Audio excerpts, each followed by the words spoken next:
Hi, I'm Coach Bruce, and I have a passion for helping people achieve greatness through their health and fitness. Okay, in today's video, I want to go over the rule of fours, the easiest way to build your own fat loss diet. Let's get started with the video.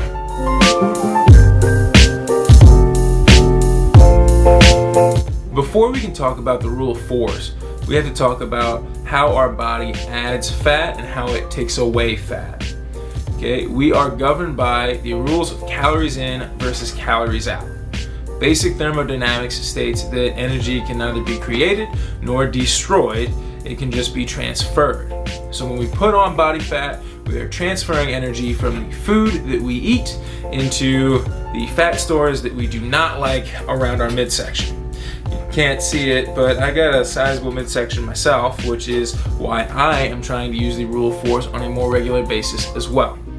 Okay, now the hardest part of calories in versus calories out is that the numbers change constantly. Okay, basically, calorie counting can be inconsistent because the calories that we count change. So if I have this delicious tasty apple and it's 100 grams of apple, but it was grown from the best soil and with the best irrigation and the best farming techniques, I'm going to get more calories from this apple and more healthy content, more vitamins, minerals, everything. If I have 100 grams of apple that was grown on a massive farm and maybe wasn't grown off the best practices, it will not have as much nutrition and nourishment as my 100 grams of organic Granny Smith apple. So when you record that in a calorie counting app like MyFitnessPal or Lose It, you're going to get different results every time, even though it's still 100 grams worth of apple. This doesn't mean that calorie counting is bad, it just means that it's not the best way for us to get things done. And it can be especially tedious for some people. Okay, so I developed a rule of fours. Rule of fours is very simple. The first is that we have 4 food groups. We have protein, we have vegetables, we have fats, and we have carbohydrates / fruit. Now, how do we dictate the portion sizes for these food groups? If we use our hand, our body parts, that's going to do a pretty good job of telling us how much we need to consume. Okay, so if I talk about a portion of protein, that's going to be roughly the size of my palm. I'm a pretty big guy, I'm going to need more protein. I have a pretty big palm that goes along with that. Okay, and as per the rule of fours, I need 4 or more servings of protein every day.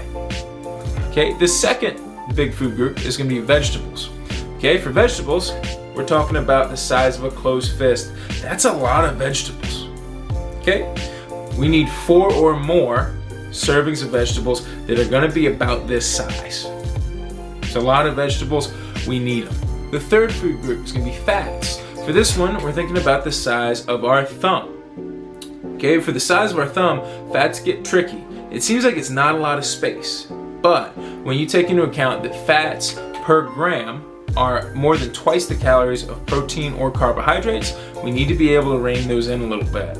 So when you take a look at your fat content for the day, make sure that you're including any extra virgin olive oil that you might use to make an omelet, or that you're including any butter that you might add on to a roll. I'm not saying that we should be eating rolls, but all of these add into our fat content and are huge contributors to calories for the day. It is very easy to forget if you just fried up some extra food in olive oil and didn't include that olive oil into your approximations. Then we're going to talk about our fourth one, which is fruit and carbs. So fruit and carbohydrates are going to be in the same group. It's the same idea, it's all sugar. Okay, we want to be able to cut carbs as much as we can. So for this one, we can do 4 or fewer portions of carbohydrates. Now for carbohydrates, we are thinking about what would fit into a cupped hand. Now if I go through and put this apple into a cupped hand, it flows over a little bit. That's probably about a portion and a half of carbohydrates. We keep carbs pretty low because that insulin response that we get from carbohydrates puts our body into overdrive, telling our liver to produce more fat. So Unfortunately, we gotta keep this stuff low.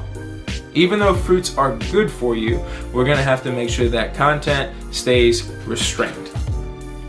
Now that is a basic overview for a rule of 4s. To summarize, we need 4 servings or more of protein a day. We need 4 servings or more of vegetables per day. We need 4 servings, just 4 servings of fat per day. And we need 4 or fewer servings of carbohydrates per day. Now, I have used this method with a lot of clients beforehand and saw fantastic results because it is much easier to follow than tracking every single thing that we eat in MyFitnessPal or any of the other apps that perform a similar service.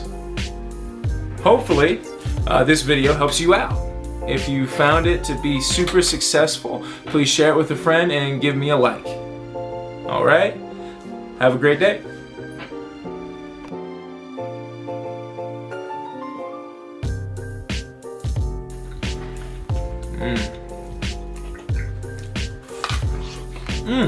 Oh, so, excuse me, this is pretty good.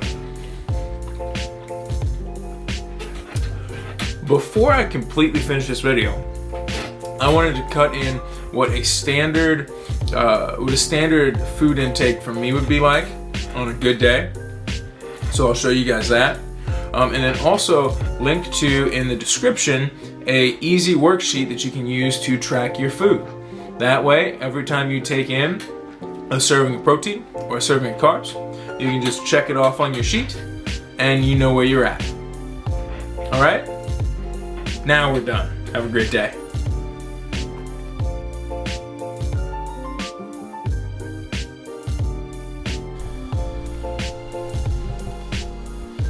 Right, and here we can go through and take a look at what I'd have for a full meal. So breakfast, we've got some scrambled eggs and we've got some turkey bacon. For my snack, I'll go through for a diced apple. This is gonna fill out to be just about 2 servings of carbs. I'll move on, I've got some chicken and mixed vegetables. This is gonna give me about 1.5 servings of protein and 2 servings of vegetables. And then for dinner, we move on to broccolettes or diced broccoli and a nice fillet. Okay, so that's gonna give me another 2 servings of vegetables and about 1.5 servings of protein. When you get through this whole diet, when you put it into something like MyFitnessPal, this puts me in at just under 2,300 calories. That's a lot of food for 2,300 calories, and that fulfills my entire need for the day. Now, something like this looks like it would take a lot of time to maintain and keep together. So what I'll be addressing in later videos is how we can get our meal prep nice and sharp so that we can get our food to come out like this every single day.